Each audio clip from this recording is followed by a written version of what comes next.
1979 October 1ರಂದು ಭಾರತೀಯ ಸ್ವಾತಂತ್ರ್ಯ ಹೋರಾಟದ ಕೆಚ್ಚೆದೆಯ ಹೋರಾಟಗಾರ ಮತ್ತು ಗರ್ವಾಲ್ ರೆಜಿಮೆಂಟ್ನ ಮಹಾನ್ ಸೈನಿಕ ಚಂದ್ರಸಿಂಗ್ ಗರ್ವಾಲಿ ಕೊನೆಯುಸಿರೆಳೆದರು. ಅವರು 1891 ಡಿಸೆಂಬರ್ 25ರಂದು ಉತ್ತರಾಖಂಡದ ಪೌರಿ ಗರ್ವಾಲ್ ಜಿಲ್ಲೆಯಲ್ಲಿ ಜನಿಸಿದರು. ಅವರ ಪೂರ್ಣ ಹೆಸರು ಚಂದ್ರಸಿಂಗ್ ನೇಗಿ. ಆದರೆ ಗರ್ವಾಲ್ ರೆಜಿಮೆಂಟ್ನಲ್ಲಿನ ಅವರ ಧೈರ್ಯ ಮತ್ತು ನಿರ್ಭಯತೆಯಿಂದಾಗಿ ಅವರು ಗರ್ವಾಲಿ ಎಂಬ ಉಪನಾಮವನ್ನು ಪಡೆದರು. ಚಂದ್ರಸಿಂಗ್ ಅವರು ಗರ್ವಾಲ್ ರೆಜಿಮೆಂಟ್ನಲ್ಲಿ ಸೈನಿಕನಾಗಿ ನೇಮಕಗೊಂಡ ಬಳಿಕ ಮೊದಲನೆಯ ಮಹಾಯುದ್ಧದ ಸಮಯದಲ್ಲಿ ಬ್ರಿಟಿಷ್ ಭಾರತೀಯ ಸೇನೆಯ ಭಾಗವಾಗಿದ್ದರು. ಈ ಅವಧಿಯಲ್ಲಿ ಅವರು ಅನೇಕ ದೇಶಗಳೊಂದಿಗೆ ಯುದ್ಧಗಳಲ್ಲಿ ಭಾಗವಹಿಸಿದರು. 1930ರಲ್ಲಿ ಗಾಂಧಿಯವರ ನೇತೃತ್ವದಲ್ಲಿ ಅಸಹಕಾರ ಚಳುವಳಿಯ ಸಮಯದಲ್ಲಿ ಪೇಶಾವರದಲ್ಲಿ ಬ್ರಿಟಿಷ್ ಸರ್ಕಾರದ ವಿರುದ್ಧ ಬೃಹತ್ ಪ್ರತಿಭಟನೆಗಳು ನಡೆಯುತ್ತಿದ್ದವು. ನಂತರ ಬ್ರಿಟಿಷ್ ಸರ್ಕಾರವು ಈ ಬಂಡಾಯವನ್ನು ಹತ್ತಿಕ್ಕಲು ಗರ್ವಾಲ್ ರೆಜಿಮೆಂಟ್ ಅನ್ನು ಕಳುಹಿಸಿತು. ನಿರಾಯುಧರಾಗಿದ್ದ ಮತ್ತು ಶಾಂತಿಯುತವಾಗಿ ಪ್ರತಿಭಟಿಸುತ್ತಿದ್ದವರ ಮೇಲೆ ಗುಂಡು ಹಾರಿಸಲು ಬ್ರಿಟಿಷ್ ಅಧಿಕಾರಿಗಳು ಭಾರತೀಯ ಸೈನಿಕರಿಗೆ ಆದೇಶಿಸಿದರು. ಆದರೆ ಚಂದ್ರಸಿಂಗ್ ಗರ್ವಾಲಿ ಈ ಆದೇಶವನ್ನು ಪಾಲಿಸಲು ನಿರಾಕರಿಸಿದರು. ತಮ್ಮದೇ ದೇಶದವರ ಮೇಲೆ ತಾವು ಗುಂಡು ಹಾರಿಸಬಾರದು ಎಂದು ಸಹಚರರಿಗೆ ಹೇಳಿದರು. ಈ ದಿಟ್ಟ ಹೆಜ್ಜೆಗೆ ಅವರನ್ನು ಬಂಧಿಸಿ ಜೀವಾವಧಿ ಶಿಕ್ಷೆಗೆ ಗುರಿಪಡಿಸಲಾಯಿತು. ಈ ಘಟನೆಯು ಗರ್ವಾಲ್ ರೆಜಿಮೆಂಟ್ಗೆ ಹೆಚ್ಚಿನ ಸ್ಥಾನಮಾನವನ್ನು ನೀಡಿತು ಮತ್ತು ಇದರ ನಂತರ ಚಂದ್ರಸಿಂಗ್ ನೇಗಿಯವರು ಚಂದ್ರಸಿಂಗ್ ಗರ್ವಾಲಿ ಎಂಬ ಹೆಸರನ್ನು ಪಡೆದರು ಮತ್ತು ಅವರನ್ನು ಪೇಶಾವರ ಘಟನೆಯ ನಾಯಕ ಎಂದು ಪರಿಗಣಿಸಲಾಯಿತು. ಭಾರತೀಯ ಸೇನೆಯ ಪ್ರಧಾನ ಪದಾತಿ ದಳವಾದ ಮಹಾರ್ ರೆಜಿಮೆಂಟ್ ಅನ್ನು 1941 ಅಕ್ಟೋಬರ್ 1ರಂದು ಸ್ಥಾಪಿಸಲಾಯಿತು. ಬ್ರಿಟಿಷರ ಕಾಲದಲ್ಲಿ ವಿವಿಧ ಯುದ್ಧಗಳಲ್ಲಿ ಶೌರ್ಯ ಪ್ರದರ್ಶಿಸಿದ ವೀರ ಸೈನಿಕರ ನೆನಪಿಗಾಗಿ ಈ ರೆಜಿಮೆಂಟ್ ಅನ್ನು ಸ್ಥಾಪಿಸಲಾಯಿತು. ಮಹಾರಾಷ್ಟ್ರ ಮತ್ತು ಮಧ್ಯಪ್ರದೇಶದ ಕೆಲವು ಭಾಗಗಳಲ್ಲಿ ವಾಸಿಸುವ ದಲಿತ ಸಮುದಾಯವಾದ ಮಹಾರ್ ಸಮುದಾಯದ ಹೆಸರನ್ನು ಈ ಮಹಾರ್ ರೆಜಿಮೆಂಟ್ಗೆ ಇಡಲಾಗಿದೆ.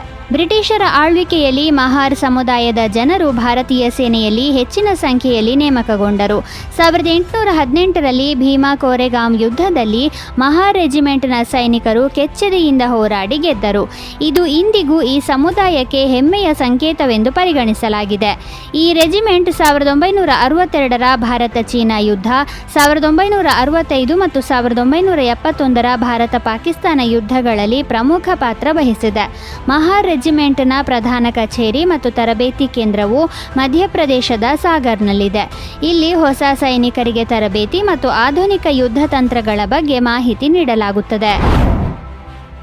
1945ರ ಅಕ್ಟೋಬರ್ 1ರಂದು ಭಾರತದ 14ನೇ ರಾಷ್ಟ್ರಪತಿ ರಾಮನಾಥ ಕೋವಿಂದ್ ಉತ್ತರ ಪ್ರದೇಶದ ಕಾನ್ಪುರ್ ದೇಹತ್ನಲ್ಲಿ ಜನಿಸಿದರು. ಸಾಮಾನ್ಯ ಕುಟುಂಬದಿಂದ ಬಂದ ರಾಮನಾಥ ಕೋವಿಂದ್ ಅವರು ತಮ್ಮ ಕಠಿಣ ಪರಿಶ್ರಮ ಮತ್ತು ಸಮರ್ಪಣೆಯ ಆಧಾರದ ಮೇಲೆ ಭಾರತೀಯ ರಾಜಕೀಯದಲ್ಲಿ ಮಹತ್ವದ ಸ್ಥಾನವನ್ನು ಗಳಿಸಿದರು. ವಿದ್ಯಾಭ್ಯಾಸ ಮುಗಿಸಿ ದೆಹಲಿಗೆ ತೆರಳಿದ ಅವರು ಭಾರತೀಯ ಆಡಳಿತ ಸೇವೆಗೆ ತಯಾರಿ ಆರಂಭಿಸಿದ್ದರು. ಅವರ ಕಠಿಣ ಪರಿಶ್ರಮಕ್ಕೆ ತಕ್ಕ ಫಲ ಸಿಕ್ಕಿ ಅವರು IAS ಪರೀಕ್ಷೆಯಲ್ಲಿ ತೇರ್ಗಡೆಯಾದರು. ಆದರೆ ಅವರ ಆಯ್ಕೆಯ ಕೇಡರ್ ಸಿಗದ ಕಾರಣ ಈ ಕೆಲಸ ಬಿಟ್ಟು ವಕೀಲಿಕೆಯತ್ತ ಸಾಗಿದರು. ಅವರು ದೆಹಲಿ ಹೈಕೋರ್ಟ್ ಮತ್ತು ಸುಪ್ರೀಂ ಕೋರ್ಟ್ನಲ್ಲಿ ವಕೀಲರಾಗಿದ್ದರು. 1971ರಲ್ಲಿ ಅವರು ಸುಪ್ರೀಂ ಕೋರ್ಟ್ನಲ್ಲಿ ವಕೀಲ ವೃತ್ತಿಯನ್ನು ಪ್ರಾರಂಭಿಸಿದರು. ರಾಮನಾಥ ಕೋವಿಂದ್ ಅವರು 1980ರ ದಶಕದಲ್ಲಿ ಭಾರತೀಯ ಜನತಾ ಪಕ್ಷವನ್ನು ಸೇರಿದರು. ಅವರು ದಲಿತ ಸಮಾಜ ಮತ್ತು ಹಿಂದುಳಿದ ವರ್ಗಗಳ ಹಕ್ಕುಗಳಿಗಾಗಿ ಶ್ರಮಿಸಿದರು ಮತ್ತು ಪಕ್ಷದಲ್ಲಿ ಸಮರ್ಪಿತ ಕಾರ್ಯಕರ್ತರಾಗಿ ತಮ್ಮ ಛಾಪು ಮೂಡಿಸಿದರು. 1994ರಲ್ಲಿ ಅವರು ಉತ್ತರ ಪ್ರದೇಶದಿಂದ ರಾಜ್ಯಸಭಾ ಸಂಸದರಾದರು ಮತ್ತು 12 ವರ್ಷಗಳ ಕಾಲ ರಾಜ್ಯಸಭೆಯಲ್ಲಿ ಸೇವೆ ಸಲ್ಲಿಸಿದರು. 2015ರಲ್ಲಿ ಅವರನ್ನು ಬಿಹಾರದ ರಾಜ್ಯಪಾಲರನ್ನಾಗಿ ನೇಮಿಸಲಾಯಿತು. 2017ರ ಜುಲೈ 25ರಂದು ಅವರು ಭಾರತದ 14ನೇ ರಾಷ್ಟ್ರಪತಿಯಾಗಿ ಪ್ರಮಾಣ ವಚನ ಸ್ವೀಕರಿಸಿದರು. ಅವರು ದಲಿತ ವರ್ಗದಿಂದ ಬಂದ 2ನೇ ರಾಷ್ಟ್ರಪತಿ ಎನಿಸಿದರು. ಆ್ಯನಿ ಬೆಸೆಂಟ್ ಅವರು 1847ರ ಅಕ್ಟೋಬರ್ 1ರಂದು ಬ್ರಿಟನ್ನಲ್ಲಿ ಜನಿಸಿದರು. ಅವರು ಪ್ರಮುಖ ಬ್ರಿಟಿಷ್ ಸಮಾಜವಾದಿ ಮತ್ತು ಥಿಯೋಸಾಫಿಸ್ಟ್ ಆಗಿದ್ದರು. ಮೊದಲಿನಿಂದಲೂ ಬೆಸೆಂಟ್ ಅವರ ಗುರಿ ಬಡವರಿಗೆ ಉದ್ಯೋಗ, ಉತ್ತಮ ಜೀವನ ಪರಿಸ್ಥಿತಿಗಳು ಮತ್ತು ಸರಿಯಾದ ಶಿಕ್ಷಣವನ್ನು ಒದಗಿಸುವುದು ಆಗಿತ್ತು. ಅವರು 1890ರಲ್ಲಿ ಹೆಲೆನಾ ಬ್ಲಾವಟ್ಸ್ಕಿಯನ್ನು ಭೇಟಿಯಾದರು ಮತ್ತು ಮುಂದಿನ ಕೆಲವು ವರ್ಷಗಳಲ್ಲಿ ಥಿಯೋಸಾಫಿಕಲ್ ಸೊಸೈಟಿಯ ಸದಸ್ಯರಾದರು. ಅವರು ಥಿಯೋಸಾಫಿಗೆ ಸಂಬಂಧಿಸಿದ ಕೆಲಸಕ್ಕೆ ಸಂಬಂಧಿಸಿದಂತೆ ಭಾರತಕ್ಕೆ ಪ್ರಯಾಣ ಬೆಳೆಸಿದರು. 1907ರಲ್ಲಿ ಅವರು ಥಿಯೋಸಾಫಿಕಲ್ ಸೊಸೈಟಿಯ ಅಧ್ಯಕ್ಷೆಯಾದರು. ಅದರ ಅಂತಾರಾಷ್ಟ್ರೀಯ ಪ್ರಧಾನ ಕಚೇರಿಯು ಚೆನ್ನೈಯಲ್ಲಿದೆ. ಬೆಸೆಂಟ್ ಅವರು ಭಾರತೀಯ ರಾಷ್ಟ್ರೀಯ ಕಾಂಗ್ರೆಸ್ ಸೇರುವ ಮೂಲಕ ಭಾರತೀಯ ರಾಜಕೀಯವನ್ನು ಪ್ರವೇಶಿಸಿದರು. 1914ರಲ್ಲಿ ಮೊದಲ ಮಹಾಯುದ್ಧ ಪ್ರಾರಂಭವಾದಾಗ ಅವರು ಭಾರತದಲ್ಲಿ ಹೋಮ್ ರೂಲ್ ಲೀಗ್ ಅನ್ನು ಪ್ರಾರಂಭಿಸಲು ಸಹಾಯ ಮಾಡಿದರು. ಇದರ ನಂತರ 1917ರ ಕೊನೆಯಲ್ಲಿ ಅವರು ಭಾರತೀಯ ರಾಷ್ಟ್ರೀಯ ಕಾಂಗ್ರೆಸ್ನ ಮೊದಲ ಮಹಿಳಾ ಅಧ್ಯಕ್ಷರಾದರು. ಭಾರತದಲ್ಲಿ ವಾಸಿಸುತ್ತಿದ್ದಾಗ ಆನಿ ಬೆಸೆಂಟ್ ಸಂಪೂರ್ಣ ಭಾರತೀಯರಾದರು. ಅವರು ಗಾಂಧಿಯ ಆಪ್ತ ಮಿತ್ರೆಯಾದರು ಮತ್ತು ಅವರೊಂದಿಗೆ ಪ್ರತಿ ಚಳುವಳಿಯಲ್ಲಿಯೂ ಸಕ್ರಿಯವಾಗಿ ಭಾಗವಹಿಸಿದರು. ಅವರು 1933ರ ಸೆಪ್ಟೆಂಬರ್ 20ರಂದು ಚೆನ್ನೈಯಲ್ಲಿ ಕೊನೆಯುಸಿರೆಳೆದರು. ಹಿರಿಯ ವ್ಯಕ್ತಿಗಳ ಅಂತಾರಾಷ್ಟ್ರೀಯ ದಿನವನ್ನು ಅಕ್ಟೋಬರ್ 1ರಂದು ಆಚರಿಸಲಾಗುತ್ತದೆ. ಈ ದಿನದ ಉದ್ದೇಶವು ಸಮಾಜದಲ್ಲಿ ವಯಸ್ಸಾದ ವ್ಯಕ್ತಿಗಳ ಬಗ್ಗೆ ಜಾಗೃತಿ ಮೂಡಿಸುವುದು ಮತ್ತು ಅವರ ಹಕ್ಕುಗಳು, ಆರೋಗ್ಯ ಮತ್ತು ಸುರಕ್ಷತೆಯನ್ನು ಖಚಿತಪಡಿಸುವುದು. ಈ ದಿನವನ್ನು ಮೊದಲು 1990ರ ಡಿಸೆಂಬರ್ 14ರಂದು ಯುನೈಟೆಡ್ ನೇಷನ್ಸ್ ಜನರಲ್ ಅಸೆಂಬ್ಲಿ ಘೋಷಿಸಿತು ಮತ್ತು 1991ರಿಂದ ಇದನ್ನು ಪ್ರತಿ ವರ್ಷ ಅಕ್ಟೋಬರ್ 1ರಂದು ಆಚರಿಸಲಾಗುತ್ತದೆ. ಈ ದಿನವನ್ನು ಆಚರಿಸುವ ಮುಖ್ಯ ಉದ್ದೇಶವೆಂದರೆ ವೃದ್ಧರ ಸಾಮಾಜಿಕ, ಆರ್ಥಿಕ ಮತ್ತು ಆರೋಗ್ಯ ಸಮಸ್ಯೆಗಳ ಬಗ್ಗೆ ಜಾಗೃತಿ ಮೂಡಿಸುವುದು.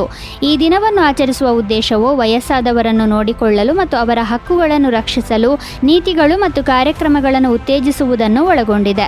ನಮ್ಮ ಹಿರಿಯರು ಸಮಾಜದ ಪ್ರಮುಖ ಭಾಗವಾಗಿದ್ದಾರೆ ಮತ್ತು ಅವರಿಗೆ ಗೌರವ, ರಕ್ಷಣೆ ಮತ್ತು ಕಾಳಜಿಯ ಅಗತ್ಯವಿದೆ ಎಂಬುದನ್ನು ಅಕ್ಟೋಬರ್ 1ರಂದು ಆಚರಿಸಲ್ಪಡುವ ಅಂತಾರಾಷ್ಟ್ರೀಯ ಹಿರಿಯರ ದಿನವು ನೆನಪಿಸುತ್ತದೆ. ಅಕ್ಟೋಬರ್ 1ನ್ನು ಭಾರತದಲ್ಲಿ ರಾಷ್ಟ್ರೀಯ ಸ್ವಯಂ ಪ್ರೇರಿತ ರಕ್ತದಾನ ದಿನವನ್ನಾಗಿ ಆಚರಿಸಲಾಗುತ್ತದೆ. ಸ್ವಯಂ ಪ್ರೇರಿತವಾಗಿ ರಕ್ತದಾನ ಮಾಡಲು ಜನರನ್ನು ಪ್ರೇರೇಪಿಸುವುದು ಮತ್ತು ಇದರ ಮಹತ್ವದ ಬಗ್ಗೆ ಜಾಗೃತಿ ಮೂಡಿಸುವುದು ಇದರ ಉದ್ದೇಶವಾಗಿದೆ. ಈ ದಿನವನ್ನು ಮೊದಲು 1975ರಲ್ಲಿ Indian Society of Blood Transfusion and Immunohaematology ಆಚರಿಸಿತು. ರಕ್ತದಾನವನ್ನು ಸ್ವಯಂ ಪ್ರೇರಿತ, ನಿಯಮಿತ ಮತ್ತು ನೈತಿಕ ಜವಾಬ್ದಾರಿಯಾಗಿ ಸ್ಥಾಪಿಸುವುದು ಇದರ ಮುಖ್ಯ ಉದ್ದೇಶವಾಗಿದೆ. ಇದರಿಂದಾಗಿ ರಕ್ತದ ಕೊರತೆಯನ್ನು ಪೂರೈಸಬಹುದು. ಭಾರತದಲ್ಲಿ ಪ್ರತಿ ವರ್ಷ ಲಕ್ಷಾಂತರ ರೋಗಿಗಳಿಗೆ, ಅದರಲ್ಲೂ ವಿಶೇಷವಾಗಿ ಶಸ್ತ್ರಚಿಕಿತ್ಸೆಗಳು, ಅಪಘಾತಗಳು, ಕ್ಯಾನ್ಸರ್, ರಕ್ತಹೀನತೆ ಮತ್ತು ಥಲಸೇಮಿಯಾದಂತಹ ಕಾಯಿಲೆಗಳ ಚಿಕಿತ್ಸೆಗಾಗಿ ರಕ್ತದ ಅಗತ್ಯವಿರುತ್ತದೆ. ಸ್ವಯಂ ಪ್ರೇರಿತ ರಕ್ತದಾನದ ಸಹಾಯದಿಂದ ದೇಶಾದ್ಯಂತ ರಕ್ತದ ಅವಶ್ಯಕತೆಗಳನ್ನು ಪೂರೈಸಬಹುದಾಗಿದೆ.